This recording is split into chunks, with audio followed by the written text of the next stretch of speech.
Welcome to week 33. Today I thought I would share some of the rehab exercises that I've done lately to strengthen and stabilize the muscles around the shoulder joint. I had a small flare-up in my left shoulder last week, but it only took me 4 days before I was pain-free again.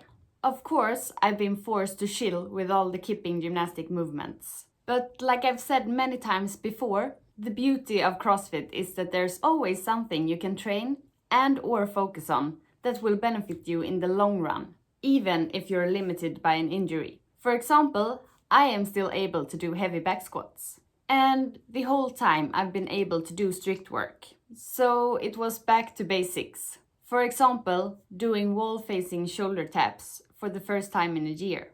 One can always become stronger, and one will always benefit from doing strict work. If you have a serious injury, you should of course consult your physiotherapist and do the exercises that he or she recommend. But if you want to avoid injury, or if you only experience some nagging that comes and goes, these following exercises are great for strengthening the muscles around the shoulder and scapulas. In my case, it's been helpful to activate the lats, traps, and serratus anterior, but also the minor muscles involved in all movements of the shoulder joint. Combined, these are the muscles that we term as the rotator cuff.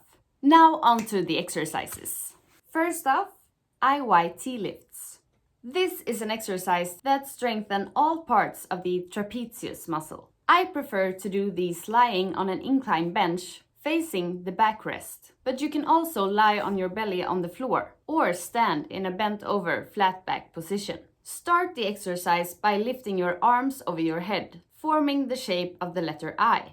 Then Y, and lastly sideways for shaping the form of the letter T. You can vary the order of the movements depending on which one you find heaviest. Preferably do 10 to 15 reps for 2 to 4 sets, using light dumbbells or small weight plates. This is for muscle endurance, not for max strength.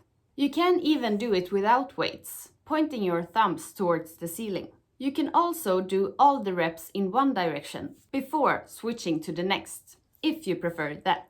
Exercise number 2 is scapula push-ups. This is great for strong and mobile muscles around the shoulder blades. Start the exercise in a plank position, with your hands directly under your shoulders. You can of course also scale it to kneeling plank, or even just standing with your hands against the wall. Tighten your core and keep your head in a neutral position. Straight arms with no bend in the elbows. Pinch your shoulder blades at first, and then push the ground away from you, creating space between your shoulder blades. And then, by using your back muscles, pull yourself towards the ground again and re-pinch between your shoulder blades. It should be a quite short range of motion. A great exercise to include in your everyday warm-up.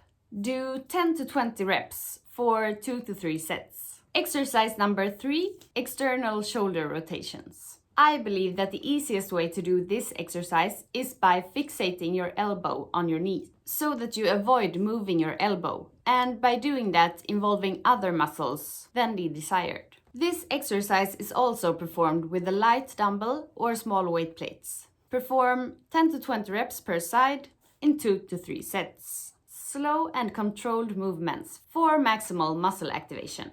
You can also do the Cuban rotations with the rubber band as variation. Exercise number 4, scapula pull-ups. Or, if you want to do it heavier and more challenging, do pull-ups with shoulder retraction and slow eccentric phase. Perform 2 to 5 sets with 5 to 15 reps, depending on which variation you choose. Muscles working in this exercise include the lats, trapezius, rhomboids, and serratus anterior muscles. Great for making you strong enough to handle all the kipping movements that are performed in CrossFit. And just like the scapula push-ups, this exercise is great for shoulder mobility and shoulder health. Start the exercise by hanging in the rig, shoulder width apart with a pronated grip and active core. With straight arms, bring your shoulders down and back. Keep this retracted position for a second or two before you relax and let your shoulders move up and forward again. Or pull yourself up so that your chin is over the bar, and then lower slow and controlled, counting to 3 before starting the next repetition. Exercise number 5 is dumbbell rows. CrossFit consists of a lot of vertical pulling.